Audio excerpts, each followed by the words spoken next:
বেশ যত্ন করেই ভিডিওটি তুলে রেখেছিলাম, ভাবলাম আজ না হয় শেয়ার করেই ফেলি আপনাদের সাথে। নমস্কার, খাটামিটা নতুন আরেকটি ব্লগে আপনাদের সবাইকে স্বাগত জানিয়ে।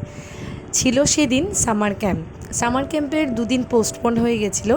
তার কারণ শিলচর ছিল প্রচণ্ড রকম বৃষ্টি, তার সাথে ভয়াবহ ফ্লাডেরও আশঙ্কা করা যাচ্ছিল। তাই স্কুল থেকে 4-5 দিনের সামার ক্যাম্পের জন্য পুরো অর্গানাইজড করাই ছিল, কিন্তু তার মধ্যে 2 দিন পোস্টপোন করে দেওয়া হয়। সেই 2 দিনের মধ্যে একদিন ছিল পুল পার্টির অ্যারেঞ্জমেন্টটা তোমরা দেখতেই পাচ্ছ, কি সুন্দর করে মিস পুরোটা সাজিয়েছেন।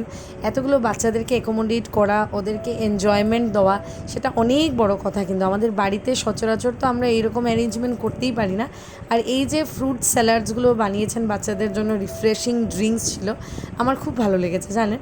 আর আজ শানও গেছিলো, তার কয়েকজন বন্ধুবান্ধবরাও গেছিলেন, তার মধ্যে আদ্রিশ, মিশিকা, দিব্যাঙ্কা, পিয়ুষ। ওরা একটা ইন্টারন্যাশনাল লেভেলে অলিম্পিয়াড ছিল, সেখান থেকে ওরা বেশ কয়েকজন মেডেলসও পেয়েছে, র্যাঙ্কও পেয়েছে, সেটাও আজ সার্টিফিকেট দেওয়া হলো। আমরা তো খুবই মিস করছি, মানে যেহেতু আমার সৃজাও বেরিয়ে যাবে, কিন্তু আমার অনেক অনেক অভিনন্দন নতুন আরও হ্যালো কিডস জন্য বেড়ে ওঠে এইভাবেই সুন্দরভাবে।